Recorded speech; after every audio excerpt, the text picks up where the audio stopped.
Here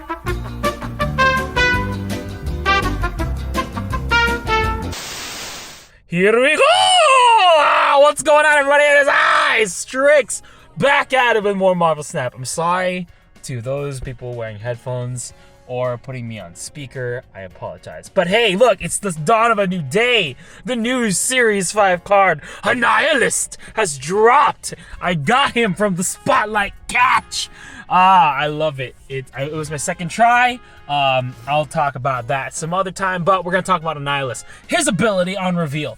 If I have any cards on my field that are 0 power or less, then they send them over to my opponent's side of the field. If they cannot go to my opponent's side of the field, they are destroyed instantly. So, a lot of things, right? First of all, one of the things that I saw, I immediately compared to is Viper. Viper's ability is sending one card from my one location into another. However, this kind of takes that ability and turbocharges it. Now it's pretty much, and plus it also specifies it. Specifies. That's a weird pronunciation, but it's specific. Any card less than 0 or less is transferred over. But not only that, because it destroys it, it's kind of like a little bit of a win-win, don't you think? If I can't send it over, then okay, blow it up. So honestly, a pretty good effect. Now, comparing it to Viper, I would say it's just an upgraded version of a Viper. There are downsides to it. Number one, it being a late game card, and if I'm wanting to send something across my opponent's field early on, then it's not gonna work automatically, right? It's not gonna work early.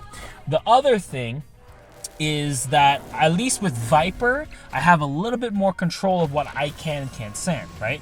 I can at least control for certainty, and because it's a lower cost card, I'm able to send it over quickly, easily, and efficiently. Unlike Annihilus kind of needs to have a lot, and plus it's a cost 5. It's more of a late game card that you're gonna need to get. So as far as my games have been going, I mean, you just saw there are a lot of different possibilities, right? Of course, you can use your boy Hood, right? Instead of having to change him over with Viper or use him for fodder for like Carnage or something, you can just send him over with Annihilus. That's one strategy. The other strategy that I've seen is utilizing rocks, and that's where your girl Debris comes in. So there's a lot of different options that I've been playing with here. One of the cards from a previous season, Man-Thing actually is another option that I've seen used. In fact, in this match, we're seeing a Man-Thing battle. Man-Thing is another card that can help utilize that. The idea is you create the rocks, you send them over, and then you utilize Man-Thing as a way to decrease the cost. And of course, what is a decreased power deck without your boy Luke Cage to nullify that? Lots of different things. And of course, when you decrease the power of cards that I have, and then I can use Annihilus to either send them over or destroy them, there's a lot of win-wins on that side, So right here, we can see a Man-Thing battle happening. So even here, right? So one of the options here, again, I've shown you, right? Viper is good for getting in early with transferring cards like Hood. There's also strategies of utilizing Annihilus. You can use that later on. Again, it's up and down. Now, can we talk about whether or not this is a card that may be good? Now, I also want to take this into consideration. I want to talk about it. I've seen posts saying that a lot of series cards now are really hit and miss, right? I feel like early on, a lot of the really big and super good cards were very good.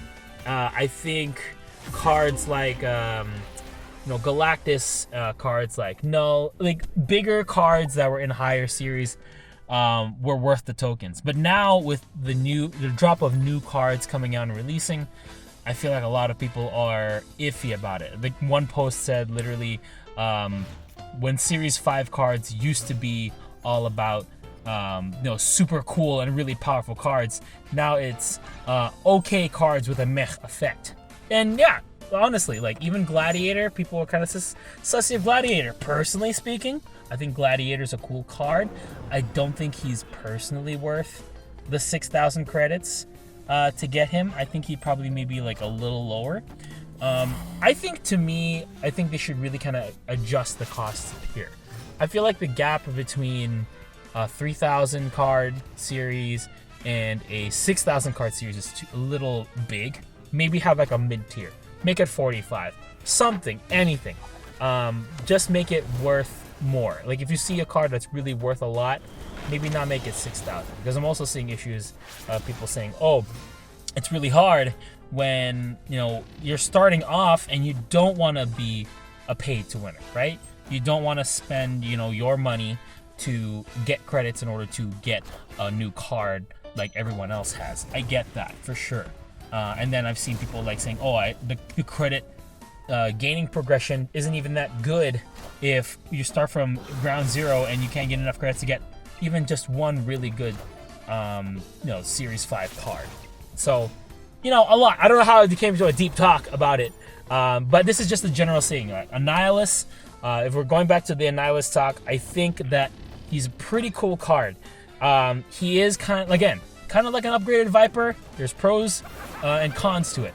Biggest pro is that it targets specifically 0 and less cards, and the second big pro is that it is able to, if you can't move it, get rid of it. That's a great deal.